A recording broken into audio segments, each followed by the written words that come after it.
계약을 준비하기 위해서 웨비나에 오신 것을 환영합니다. 제 이름은 미나 파크, 언어재활사입니다. 변화는 많은 어린이와 가족에게 어려움을 줄 수 있습니다. 작년에 귀하 또는 귀하 자녀의 학교 경험에 따라 올해가 대면 수업으로 돌아가는 전환기가 될 수 있습니다. 이것은 어린이와 부모에게 많은 의문, 우려 및 불안을 불러일으킬 수 있습니다. 가까운 시일 내에 시간을 내어 계획을 세우는 것이 이 전환기에 아이들을 도와주는 중요한 일입니다. 일상의 큰 변화는 다양한 감정을 유발할 수 있습니다. 이러한 감정은 개인마다 다를 수 있습니다. 두통, 복통, 과잉 행동, 부정적인 자기 표현, 안절부절 못하는 행동 등의 증가 또는 동기부여 감소 및 재미있는 활동 참여와 같은 징후에 주의를 기울이는 것이 중요합니다. 당신이 이런 변화를 보았고 그들을 이해하고 돕고 싶다는 것을 자녀에게 알리십시오. 그들이 느끼는 것을 식별하고 그것을 그들의 편안한 언어로 설명할 수 있도록 도와주십시오. 그들은 심지어 자신이 어떻게 느끼며 신체의 어디에서 느끼는지 그림을 그릴 수 있습니다. 일단 본인들의 기분을 이야기하고 나면 오랫동안 학교를 안 다니다가 다시 학교에 가는 것이 무서울 수 있어. 나라도 더 이상 집에 있을 수 없다면 슬플 거야. 와 같은 말로 그들의 솔직함에 감사하고 그들의 마음을 이해한다는 것을 보여주고 말해주는 것이 중요합니다. 당신이 그들의 감정 표현이 일리가 있고 타당한 이유가 있음을 그들의 언어를 사용하여 알려주십시오. 우리는 또한 부모 보호자로서 여러분도 변화를 겪고 있다는 것을 압니다. 따라서 당신도 감정 변화가 있었음을 알려주는 것도 도움이 될 수 있습니다. 가능하면 감정을 다루는 방법도 알려주십시오. 일상적이고 정형화된 생활을 하면 일관성과 안정감을 얻을 수 있습니다. 특히 어린이와 청소년의 경우 건강하고 적절하게 성장하고 성숙할 수 있도록 도와줍니다. 합니다. 정형화된 생활과 일상은 변경되거나 변동될 수 있지만 불확실성, 의심, 스트레스 및 기타 불편한 생각과 감정을 줄일 수 있습니다. 다음은 학교에 다니는 어린이와 10대의 하루 일과 예입니다. 등교 아침과 학교 후, 등교 전 오전 6시에 일어나 양치질하고 세수하고 옷을 입고 아침을 먹고 학교에 갑니다. 학교 후 간식을 먹고 숙제를 하고 가능하면 자유시간을 갖고 저녁을 먹고 샤워 또는 목욕을 하고 잠자리에 들 준비를 하고 가방을 챙기고 등교를 위한 모든 준비를 마친 후 자유시간을 갖던지 잠자리에 듭니다. 방학이나 주말 등으로 학교를 안 가는 날 토요일 평소보다 늦게 일어나고 숙제나 프로젝트를 끝내고 친구와 가족과 시간을 보내고 활동에 참여하고 평소보다 늦게 잠자리에 듭니다. 일요일 평소보다 늦게 일어나고 친구와 가족과 시간을 보내고 활동에 참여하고 다음날 학교에 간다면 책가방 준비와 학교 갈 준비를 모두 마친 후 평소와 같은 시간에 잠자리에 듭니다. 많은 대처 방법을 배우는 것이 중요합니다. 그러면 어떤 것이 효과가 있고 효과가 없는지 알 수 있습니다. 어떤 종류의 강렬한 감정, 긍정적인 예, 행복하거나 흥분됨, 또는 불편함의 예, 슬픔, 두려움, 분노 등을 느낄 때 대처 방법을 사용하면 감정을 더 관리하기 쉬운 방식으로 제어할 수 있습니다. 예를 들어 일부 대처 방법에는 레고로 조립하기, 심호흡, 스트레스볼 사용, 춤, 웃음, 일기 쓰기 또는 달리기, 음악 듣기, 비디오 게임하기, 휴식 또는 잠시 휴식하기, 색칠하기 또는 그림 그리기가 포함됩니다. 우정을 쌓고 유지하는 것은 취약 연령 아동 및 청소년에게 중요한 발달 과정입니다. 아이들은 다시 소개하고 같은 또래와 연결하는 것도 학교 복귀에 대한 불안을 줄이는 또 다른 방법입니다. 자녀가 아직 또래와 연결하지 않은 경우 점진적인 소개를 고려하십시오. 예를 들어 먼저 날을 잡아 가상놀이를 한 후 다음번에는 놀이터에서 노는 식으로 시간을 계획합니다. 그 후 친구 한 명과 플레이 데이트를 합니다. 그 모임이 편안해지면 그룹 플레이 데이트를 만들어 보십시오. 이것이 불가능하다면 테니스와 축구와 같은 조직화된 스포츠를 시도해 보십시오. 또는 음악, 코딩, 예술 또는 작문과 같은 대면 프로그램을 만드십시오. 플레이데이트 전에 모든 사람이 마스크 착용과 손 위생을 철저히 하는 것을 지키는 것에 대한 기대를 다른 부모와 이야기를 하는 것이 중요합니다. 작년과 마찬가지로 다음 학년도에 대한 많은 일들을 예측할 수 없을 것입니다. 무슨 일이 일어날지 모른다는 것은 스트레스가 될 수 있습니다. 따라서 가족이 이러한 상황에 대처할 수 있도록 준비할 수 있는 몇 가지 팁이 있습니다. 먼저 업데이트나 알림을 제공할 수 있는 신뢰할 수 있는 정보 소스를 식별합니다. 이들은 교직원, 웹사이트 또는 트위터가 될 수 있습니다. 또한 폐쇄 기준 또는 병과 정책과 같은 학교의 COVID-19 정책에 대한 정보를 찾아 가족이 무엇을 기대해야 하는지 알 수 있습니다. 당신이 할 수 있는 일을 통제하는 것이 제일 중요할 것입니다. 여기에는 수면 및 기상 시간 관리, 일상 활동 지속과 같은 일과를 유지하는 것이 포함될 수 있습니다. 계획 B, C 또는 D를 생성하여 변경 사항을 예상하고 이에 대비할 수 있습니다. 또한 자녀가 아프거나 학교가 문을 닫을 경우 보육 또는 직장을 위한 예비 계획과 같은 계획을 세우는 것도 고려하십시오. 시각적 일정을 사용하여 이러한 일과를 어린이와 청소년이 볼 수 있고 실감할 수 있도록 하십시오. 자녀에게 걱정에 대해 이야기하고 자녀의 불확실성을 인정하는 것이 중요합니다. 그들과 열린 커뮤니케이션 라인을 유지하려고 노력하십시오. 또한 걱정거리에 대한 생각을 덜 하도록 관심을 분산하거나 다른 많은 정보에 노출되도록 하는 걸 고려하십시오. 수면, 식욕, 기분 또는 행동의 변화와 같은 고통의 징후를 인식합니다. 마지막으로 도움이나 지원을 요청할 수 있는 지원 네트워크 구축을 고려하십시오.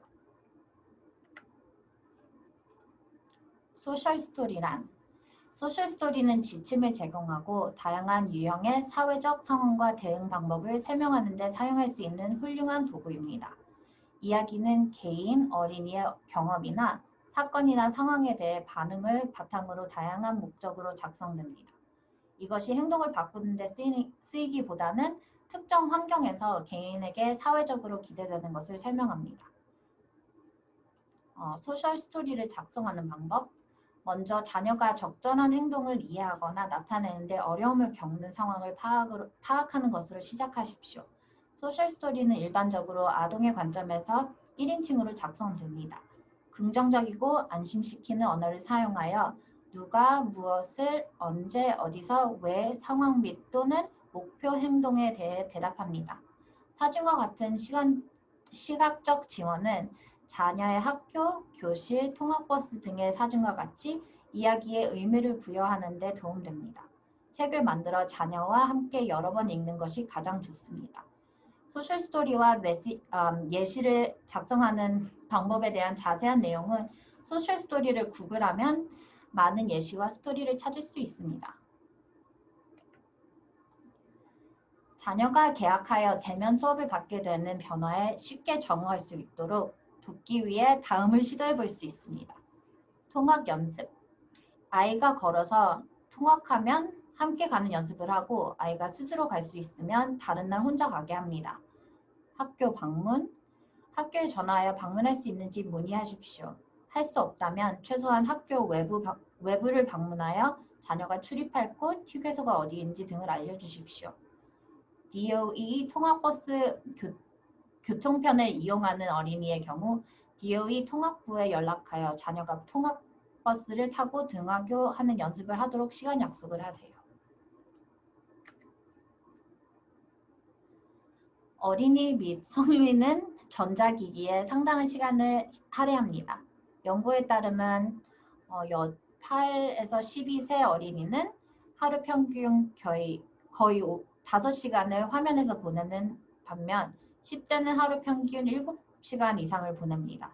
이 수치에는 숙제나 학교에서 스크린을 사용한 시간은 포함되지 않았으며 COVID-19 전염병이 발생하기 전인 2019년부터입니다.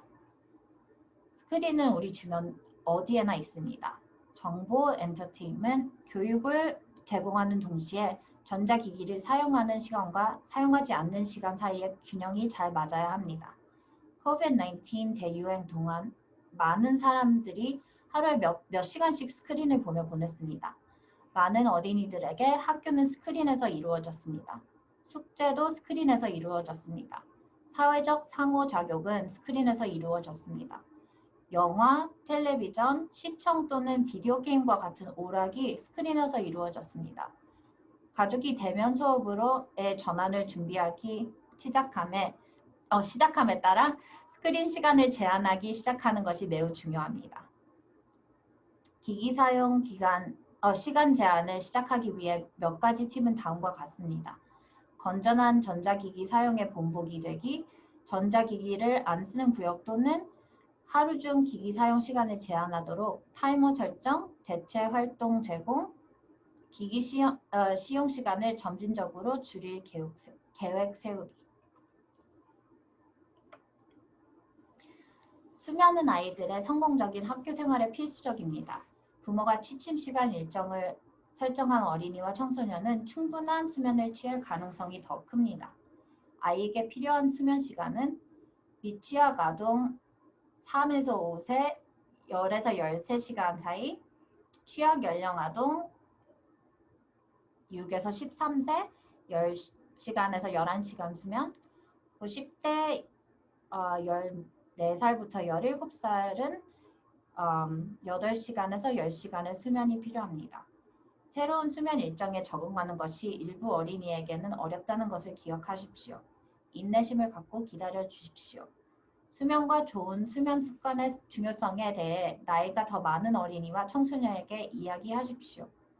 가능하면 자녀들이 매일 같은 시간에 잠자리에 들고 일어나는 일정한 일과를 유지하도록 도와주십시오. 그렇게 하면 학교가 다시 시작될 때 이미 일정한 수면을 취하는 습관을 익히게 됩니다. 수면 일정을 조정하는 과정은 점진적일 수 있습니다. 개학을 앞둔 몇 주 동안 아이가 방학 때보다 15분 일찍 일어나고 15분 일찍 잠자리에 들게 하십시오. 자녀의 등교 시간에 맞춰 자고 일어날 때까지 며칠마다 15분씩 취침과 기상 시간은 꾸준히 조절하십시오. 좋은 수면 루틴. 하루 일과를 마치고 긴장을 풀면 아이들이 숙면을 취하고 다음날 학교를 준비하는 데 도움이 될 수 있습니다. 다음과 같은 편안한 활동을 고려하십시오. 따뜻한 목욕 샤워, 양치질 및 씻기, 부모와 껴안기, 자장가 부르기, 부모와 함께 또는 개별적으로 책 읽기, 일기 쓰기, 명상. 구조화된 수면 일정과 취침 시간 루틴 외에도 수면 위생은 아이들이 잘 자는 데 필수적입니다. 수면 위생이 양질의 수면을 보장하기 위해 주간 습관과 야간 필수 사항을 말해줍니다. 개학 수면을 위한 위생 요령은 다음과 같습니다. 낮잠 제한, 카페인 피하기, 운동은 수면을 촉진하고 스트레스를 줄여주지만 잠이 오지 않을 수 있으므로 자녀가 취침 시간에 너무 가까운 시간에 운동을 해서는 안 됩니다. 방을 어둡고 시원하며 조용하게 유지하십시오. 화면 사용은 취침 시간과 전체 수면 시간을 지연시킵니다. 잠재적인 수면 장애를 피하기 위해 아이들이 취침 전 1시간 동안 다음을 피하도록 권장합니다. TV, 컴퓨터 및 노트북, 휴대전화, 휴대용 비디오 게임 장치, 청색광을 방출하는 기타 전자제품. 일부 어린이에게는 자기 전에 기기를 포기하는 것이 어려울 수 있습니다. 독서나 일기 쓰기와 같은 다른 형태의 휴식을 제한하십시오. 새 학년은 건강한 일상으로 돌아갈 수 있는 완벽한 시간입니다. 이른 아침의 부적절한 식사 습관은 아이들이 수업 시간에 쉽게 주의를 산만하게 하고 방과 후와 저녁 시간에 지나치게 배고픔을 느끼게 합니다. 아침 식사를 최우선으로 하십시오. 건강한 아침 식사를 하는 것은 하루를 시작하는 좋은 방법입니다.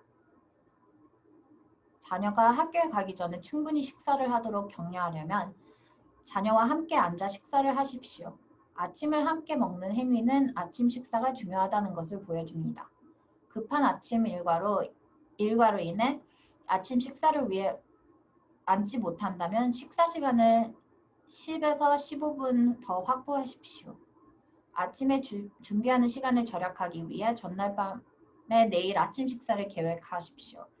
균형 잡힌 아침 식사는 복잡한 따뜻한 식사가 필요하지 않습니다.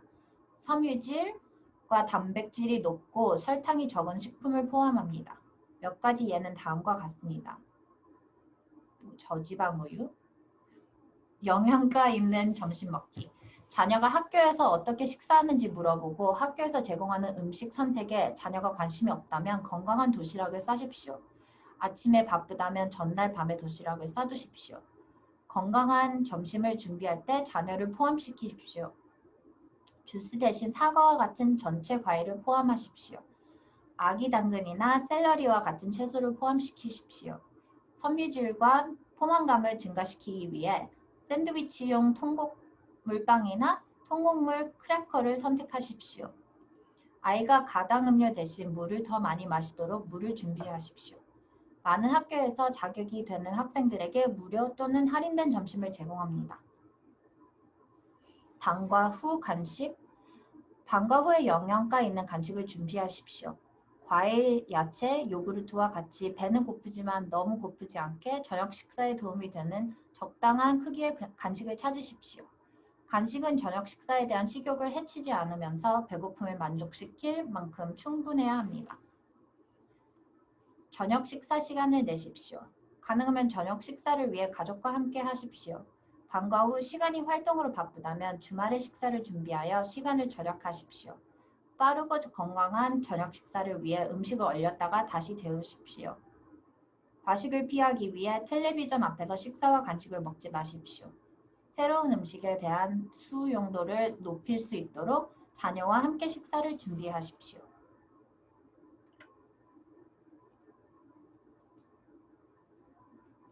이번 학년에 대면 수업으로 전환하기 위해 가족이 할 수 있는 일이 많습니다. 자녀의 감정을 확인하십시오. 그들이 감정에 대처하게 도와주고 건강한 대처 방법을 보여주세요.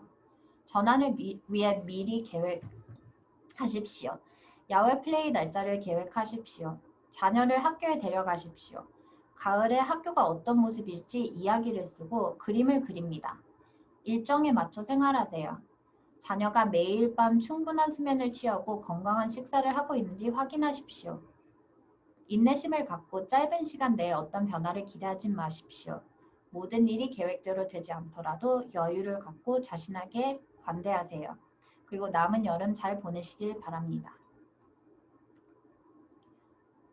자녀가 정서적 또는 학습에 더 많은 지원을 필요할 수 있다는 우려가 있는 경우 다음과 같은 몇 가지 유용한 리소스가 있습니다.